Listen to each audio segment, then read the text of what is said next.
For most Canadians, traveling abroad is routine. It's a chance to unwind, explore, and escape our harsh winters. But for Andie Field, an imperfection on her passport turned an anniversary getaway into a 26-hour nightmare that left her detained, isolated, and with basically no recourse. The issue stemmed from a tiny corner of her passport, which her dog had chewed 4 years earlier on the eve of a different trip. She had traveled successfully since then and confirmed with Service Canada that the document was valid. And in fact, she used the same passport on multiple international trips without a single issue. Technically, if the passport had truly been damaged, she should have been denied boarding. Yet when she arrived last month at Costa Rica's Liberia airport, expecting a simple week-long vacation with her spouse, everything fell apart the moment that Andie and her spouse reached customs. And even after Andie finally made it home, the ordeal followed her. When CTV News picked up the story, they focused on the minor passport damage while glossing over the bigger issue, the systemic mistreatment and psychological pressure she faced as a Canadian detained abroad. Your passport is, of course, an important document, and it must be kept in excellent condition when you're traveling. A woman found that out the hard way after she was refused entry to Costa Rica due to her passport being damaged. Their framing sparked a wave of online harassment, with strangers attacking her intelligence instead of confronting the failures that put her in danger in the first place. This is why Andie is joining me today to share the full story. We landed in Costa Rica around 2:30 p.m. In their time, and almost immediately it was downhill. So we waited through the immigration line. We got to the front of the immigration, and once we handed our information over, the passport and what they expect, which is where you're staying, how long you're coming, and your ticket home. So one thing I did know that was pretty clearly stated when we were booking our trip is that you can't have a one-way ticket to Costa Rica. You have to have a return ticket. That's one of their laws. So that is pretty clearly stated. But once we got to the line, we handed our passport. She didn't even ask us a single question, and the entire interaction, it started out extremely rude. So she took the passport, she flipped through it barely, and she had frisbeed it across the table at me and said, "Back to Canada." And that was all she said. What should have been a routine passport check quickly became confusing and intimidating, which was only made worse when officers refused to communicate with Andie in English, and her minimally damaged passport was deemed unacceptable. Despite efforts to clarify or rectify the situation, airport officials stepped in to try to get Andie to sign a document that was entirely in Spanish. This piece of paper is completely in Spanish, and it has all of our information on it, and it gives you what I'm assuming still to this day, I have no idea what it says because they refuse to translate it for us. What I'm assuming is why I was being denied at the airport, and that this would be having to go back to Canada with me. So he handed it to me. He requested me to sign it. I said, "I don't know what it says." He didn't answer. I said, "I'm not signing anything that I can't read." He ripped it out of my hand, like with the pen still on the paper, which is why it's ripped. And he kind of crumpled it up by pulling it, and he refused to translate it. So he wrote "refuses to sign," which I think is pretty clear that if they had just translated it for me, maybe I would have signed it. So that was one of the first things that was really frustrating, is that through the entire interaction, nobody would translate for us. Hours dragged on and more officers gathered, watching, whispering, and Andie says even laughing, while she sat feeling powerless and increasingly humiliated, something she says also felt deliberately psychological. They gave us the opportunity they told us kind of what was going to happen. They said that you're going to have to stay here for the night until we put you on the next Air Canada flight. They didn't give us the opportunity to go onto a different flight, just specifically had to be Air Canada because that's who we arrived with. And they said, you're going to have to stay here. He's going to have to go. We have a little hotel room for you. It's got a bedroom. It's got a living room, which obviously it turned out that wasn't the case. And they told my spouse, Jay, that he had to leave, that he wasn't able to stay there, that the airport wasn't 24 hours. He wasn't allowed to. He had to finish the process. I'm a young female in a foreign country with 6 male officers that wanted to stay in the room with me. It didn't seem appropriate, and it didn't feel safe. So they told him he was going to have to leave. And I said, I'm not staying here for the night. I need to know how I can get out of here tonight. And they said that there was one other flight that was going to be leaving Costa Rica, and eventually it would get me back to Toronto. And I said, no problem. I want to be out of here. I don't care if there's 8 layovers and it lands me in Buffalo, New York, and I have to walk across the border. I'm not staying here. So they told me that there was one other flight. It was with United Airlines.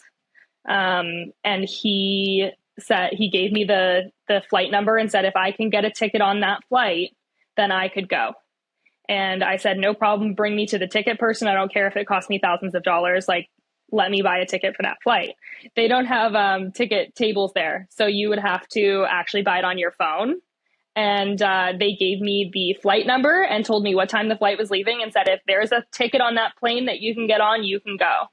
So we stood there in front of them on our phones, struggling, trying to buy these tickets. And there were seats left on the plane. So we bought 2 of the cheapest tickets we could, being $980 per ticket was the cheapest ticket. And we stood there, we purchased the ticket, and the confirmation went through, and I showed them my phone and I said, I got the ticket, like, get me on that airplane and get me out of here. And they laughed and said, sorry, we don't let people use the tickets if you've bought them within the hour of takeoff. That's when reality sank in. Andie was going to be held overnight in a foreign country alone. Her spouse was escorted out of the airport and told, figure it out. Well, she was taken to what officers called a hotel room, which in truth turned out to be essentially a detention cell with a narrow hallway and a dirty, bare cot she was forced to sleep on. It was like sardines in a can. They had like 8 officers and a medical team come in, and they started taking my blood pressure and like my heart rate, and they requested my fingerprints. They asked for my saliva.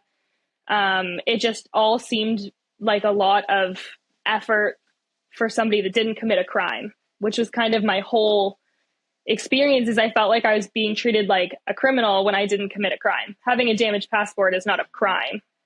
So for them to feel like what was fully processing me with fingerprints and saliva seemed extremely wrong.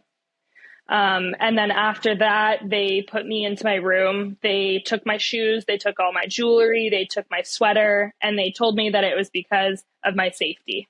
I wasn't allowed to have shoes and a sweater because of my safety. And they put me in this room, which was a bare mattress, which I sent you the photos of, dirty, covered in stains, and a garbage can. And that was all I had access to for the 26 hours that I was in that room. So they had a couple. I did actually have to request a female to stay with me. They had a group of males that were going to sit outside the room. A door that didn't, which I will say, it's not like it was an actual jail cell. It was a door that I could close, but not locked. And I was sitting in a room with 6 male officers outside, and it didn't feel safe. Andie was also denied access to her belongings, and though officers claimed to offer her food, it basically amounted to an inedible chicken wrap that looked like it had been pulled off of an airplane hours earlier. Like, it was improperly stored in the airport for who knows how long. Like, it was room temperature warm in Costa Rica. And when I opened it, the lettuce on it was so brown and slimy, it was probably 4 minutes away from being pure mold. And I said, I'm not eating this. And they said, no problem, you get nothing then. Andie was allowed to keep her phone and her iPad, which she used to desperately contact friends and family for help. But airport officials refused to give her the charger, and she was forced to rely on the lone female airport staffer tasked with guarding her door to intermittently charge her devices during the entire 26 hours she was held. By the time I actually got to my cell and was allowed to make a phone call, they told me good luck with communication because the embassy in Costa Rica closes at 3 p.m. So that also seemed extremely intentional. And they gave me back my passport, and the passport was, it was even more damaged than it was when I handed it to them. So it almost seemed like they had wrecked it more to make it look like it was acceptable to say I wasn't allowed to be in the country. Like, there was additional pieces ripped off. there was damage in the pages that weren't there prior to. Like, I have photos, timestamps of my passport before and after I received it back. Like, it doesn't, they damaged it more, which is, everyone tells me that I should have taken care of my government document, but should anybody else have my government document and damaging, tampering it? It doesn't make sense. So I was in that room for the whole night. It was freezing cold. Like, they're pumping AC. Like, also remember, like, you're in Costa Rica. I wasn't expecting to have sweatpants and pants and a sweater. So I was freezing cold. They were pumping AC. I went out at one point and asked them if I could have more clothes from my suitcase because I was so cold, and they said no. I asked for a Gravol because obviously I was sick to my stomach about this situation, but I was also just hoping that it would help me sleep. They said no because they couldn't confirm what was actually in the bottle. They can read the label on the outside, but couldn't confirm what was on the inside. And then tried to sleep. They banged on my door at 5 o'clock in the morning to wake me up. So like the least they could have done is just let me sleep through my terror, but they didn't. They woke me up. And in the morning, I just sat there the whole time. They asked if I wanted to take a shower. So they took me to like a room that had a shower, and it was literally like a hole in the wall. It wasn't even what I would consider a shower. It was like water shoots out of this hole in the wall, freezing cold, no warm water. And then I asked for a towel, and they said, use your shirt. So I didn't complete my shower. And I just went back into my room and sat there until they told me I was allowed to leave. And when I was allowed to leave, it was strictly to go to my gate when my plane was boarding. So they took me through an alternative security and then walked me through the airport with a 6-person police officer escort as if I was a threat. Like, I didn't commit a crime. Like, it seems like that was too much. One officer would have been sufficient, I'm sure. And then they walked me to my gate, where I met a lady at the front gate, and she told me that she was sorry for the situation. She said, Miss Field, I'd like to apologize that we weren't properly equipped to hold you overnight. So they obviously had somebody come to me to apologize, and I don't think an apology would have happened if they didn't think they did something wrong. Like, if they knew that they did everything by the books and it was correct and everything was fine, why would an apology be necessary? So they actually marched me through the lineup with my officer escort, embarrassing me through every single person that had to get on that plane, and walked me right to the front of the line and put me in my seat and announced to the plane that I was being deported. Even Canadian officials struggled to intervene.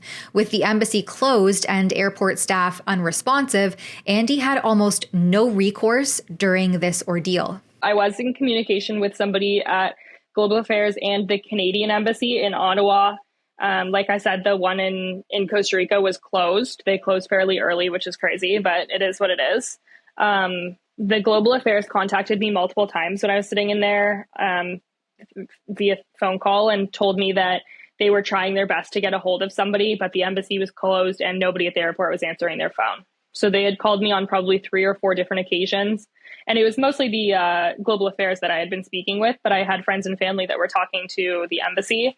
They just kept calling me saying, like, we're trying to get in contact and nobody's answering the phone. I've left a message. Nobody's called us back. I've tried to get in contact and nobody's there. And they were attempting, from what I could tell, they told me they started a case and there was a case number and that everything was noted, so that in future, if I wanted to pursue anything, they had all the timestamps and notes and everything of when they attempted to step in and couldn't get in communication. But there's not much you can do when there's nobody answering. And even the journey home came with yet another blow. United Airlines did eventually refund the tickets for the flights that she was prevented from boarding, but Air Canada's only available seats that next day were in first class. So Andie and her spouse were forced to pay thousands out of pocket just to get home from a vacation that they never even took. The ordeal didn't even stop there. When CTV News covered this story, they focused on the passport damage and overlooked the real issue, the mistreatment that Andie endured while detained over a damaged passport. The mainstream media's coverage even sparked a wave of online harassment, with strangers mocking her ordeal and blaming her for all of it, a cruel twist on an already traumatic experience. So what began as a minor 4-year-old passport imperfection had escalated into humiliation, financial loss, and a heavy reminder of how vulnerable Canadians are and they can be when abroad. For Rebel News, I'm Tamara Ugolini.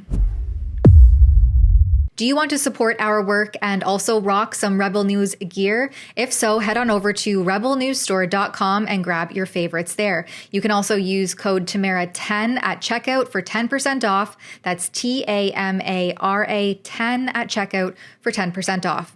All of that and more at rebelnewsstore.com.